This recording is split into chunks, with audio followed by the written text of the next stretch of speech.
안녕하세요. 베이비 사이언스 뱃사TV의 뱃사입니다. 안녕 해줘. 안녕. 지난 영상들을 통해 어린 아기들에게 적합한 책 고르는 법과 책 읽어줄 때 유의해야 할 점들에 대해 말씀드렸어요. 만 1세에서 3세 사이의 아이들에게 있어 책 읽기 활동은 딸기. 책이라는 도구를 가지고 언어 놀이를 하는 시간이라고 생각하시면 좋아요. 이 시기 어린 아이들의 발달에 있어 가장 중요한 포인트는 어른과의 밀도 있는 상호작용이라는 말씀, 뱃사가 여기저기서 드린 적 있죠? 책 읽기도 마찬가지입니다. 아이에게 뭔가 가르친다거나 교육의 느낌으로 접근하시기보다 책의 그림이나 글을 재료로 일종의 언어 놀이를 한다고 생각해 주시면 좋을 것 같아요. 뱃사가 이 영상에서 질 좋은 책류가는 언어 발달에 효과가 있고 사회성에도 좋고 이런저런 이야기를 하긴 했는데요. 사실 그런 것보다도 개인적인 경험으로는 책 고르는 법이나 책 읽어주는 법에 대해 더 잘 알면 부모도 아이도 더 즐겁게 책을 읽으며 소통하고 교감하는 시간을 가질 수 있어요. 뱃사는 지금도 다미와 보내는 시간의 상당 부분을 책을 읽으면서 보내는데 아마도 많은 분들이 매일 하고 계실 아이와 어떻게 시간을 보내지? 하는 고민도 훨씬 덜고 육아를 수월하게 해내는데 큰 도움을 받고 있어요. 나아가 뱃사가 어릴 때 그랬듯 다미가 책 읽기를 진심으로 즐기고 좋아하는 아이로 컸으면 좋겠다. 이를 위해 지금부터 책 읽기를 최대한 즐거운 경험으로 만들어주고 싶다. 네? 라는 마음도 있어서 다미와 긍정적인 책 읽기 경험이 이루어지고 있는 것에 대해 만족하고 있습니다. 엄마. 네. 오늘은 지난 영상에서 소개드렸던 3단계 책 읽기에 대해 소개해드리려고 해요. 3단계 책 읽기는 아기들에게 단계적으로 책에 대한 흥미를 이끌어내고 어휘를 습득하는 데 효과적인 전략이 될 수 있습니다. 참고로 이 3단계 책 읽기 스타일은 대체로 만 1세에서 3세 사이의 아이들에게 효과적인 방법이라는 점 미리 말씀드려요. 붙였어요? 사실 오늘 영상을 보면서 이미 난 이렇게 하고 있는데? 라고 느끼시는 분들이 많이 계실 것 같아요. 지난 영상들에서 언급한 방법들도 마찬가지고요. 아이와 책을 읽으면서 책에 대한 아이의 사전 지식이나 언어 수준을 신경 쓰면서 아이에게 맞춰서 읽어주려고 노력하다 보면 자연스럽게 이런 방식을 택하게 되거든요. 하지만 책을 읽어줄 때 아이의 수준에 맞게 어떤 식으로 조절해야 하는 건지 아직 감이 잘 안 오시는 분들도 분명 있을 거라고 생각해요.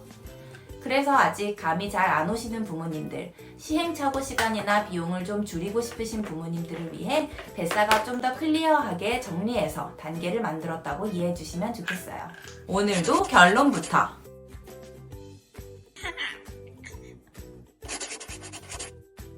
일단 아이들의 어휘 습득에 대해 기본적인 개념 2가지만 짚고 넘어갈게요.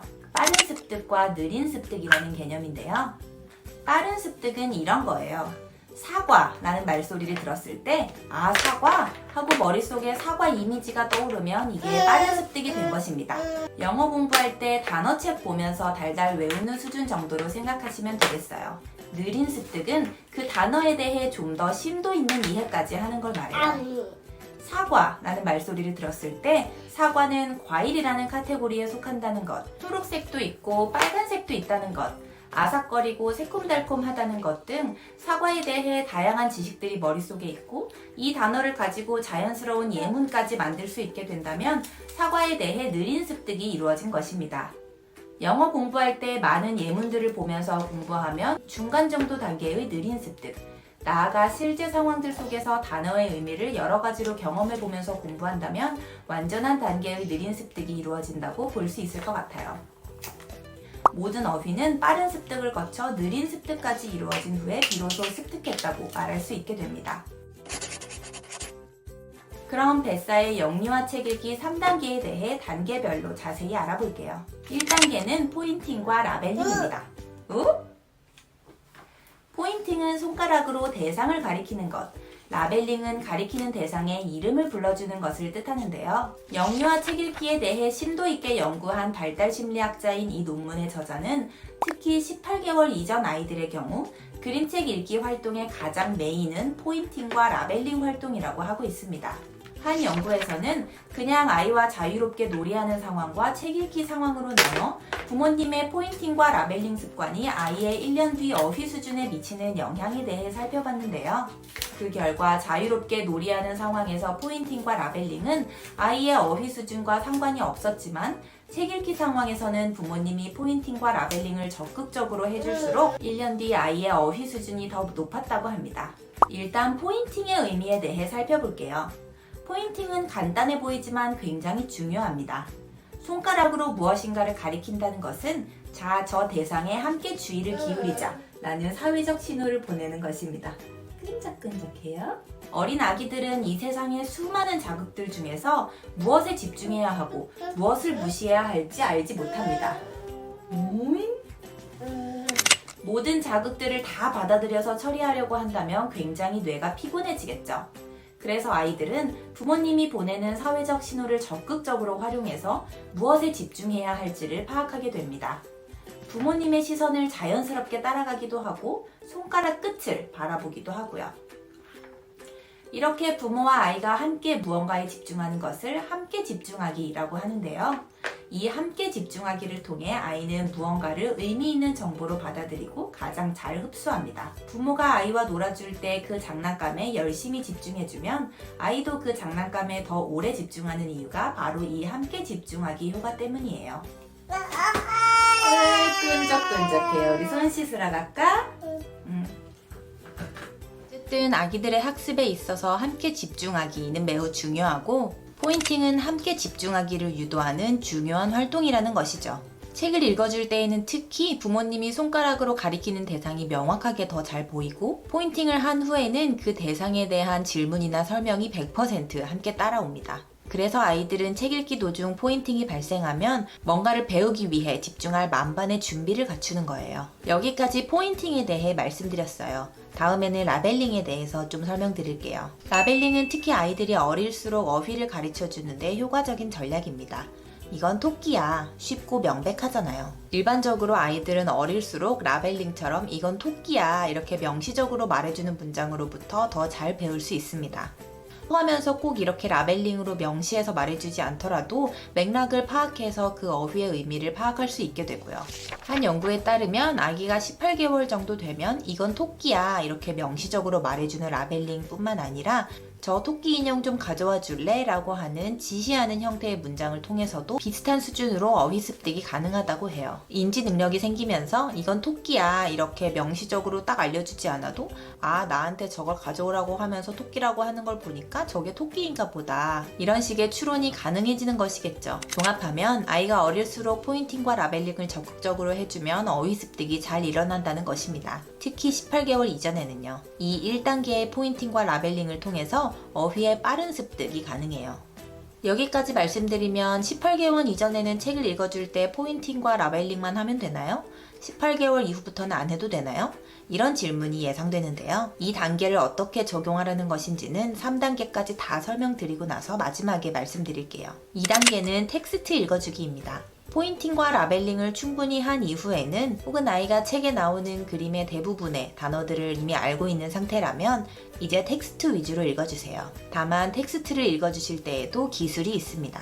텍스트를 읽어주실 때는 항상 아이의 언어 수준을 잘 생각하시면서 조절해서 읽어주셔야 합니다. 이건 책 읽기뿐 아니라 아이에게 어떤 언어 자극을 주든지 간에 항상 염두에 두셔야 해요. 아이들은 너무 쉽거나 너무 어려운 언어 자극을 통해서는 배움의 효율이 크게 떨어질 수 있거든요. 아이 수준에 좀 어려운 문장이다 싶으면 좀 쉽고 간단하게 바꿔서 말씀해 주시고 아이 수준에 너무 쉽거나 이미 너무 많이 읽어서 아이가 100% 이해할 수 있는 문장이라고 확신하신다면 조금 더 살을 붙여서 말씀해 주시면 좋아요. 뱃사의 경험으로는 이 아이의 언어 수준에 맞게 조절하기 전략을 부모님이 얼마나 섬세하게 잘 사용하느냐에 따라서 아이의 책 읽기에 대한 흥미 수준도 크게 달라질 수 있습니다. 다음으로는 책을 읽어줄 때 얼마나 감정을 풍부하게 담느냐입니다. 부모님이 얼마나 감정을 풍부하게 담아서 읽어주느냐가 아이의 향후 책 읽기에 대한 동기부여에 영향을 주었다는 연구는 상당히 있긴 한데요. 주로 유치원생 이상을 대상으로 해서 연구되었어요. 그렇지만 아직 어린 아이들에게도 충분히 의미 있게 적용될 수 있는 연구들이라고 생각해요.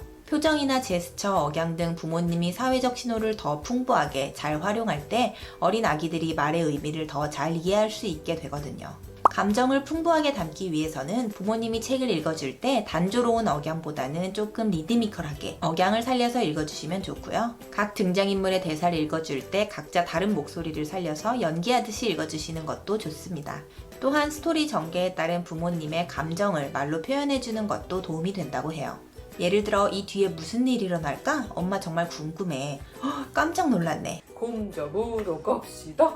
곰 잡으러 갑시다. 뭐야? 동굴이네.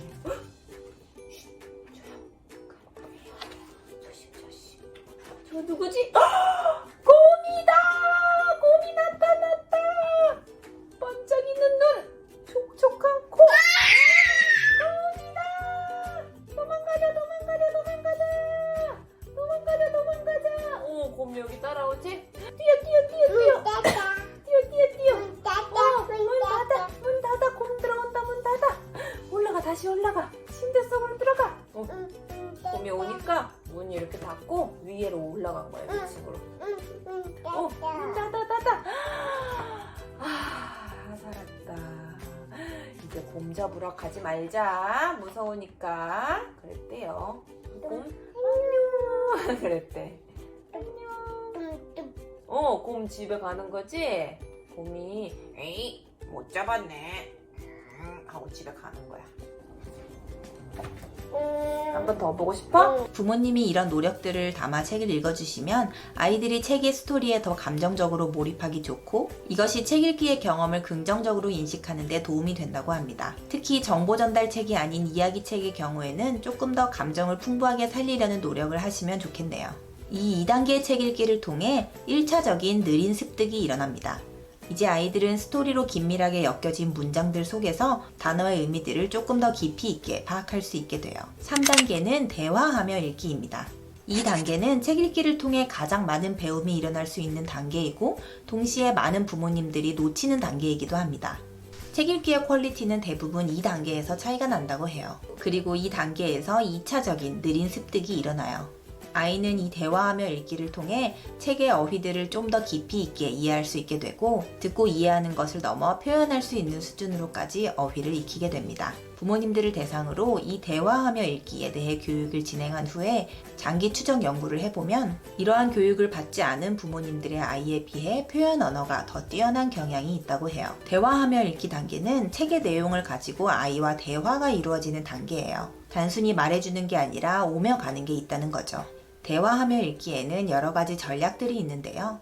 영상이 너무 길어져서 3단계 대화하며 읽기의 세부 전략들에 대해서는 다음 영상으로 이어서 소개드리도록 하겠습니다. 다음 영상이 책육아 시리즈의 마지막이 되겠네요. 오늘은 여기까지.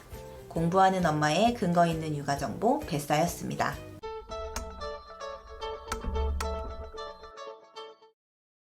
4세 정도 이후부터 왜? 담이 있어요? 담이 있어요 거기? 안녕 해줘. 담이 앉아야 돼. 서 있으면 아야 해요. 담이 이거 못했어? 이렇게 붙이면 되는데. 담이 이거 봐. 여기다가 무당벌레 있네.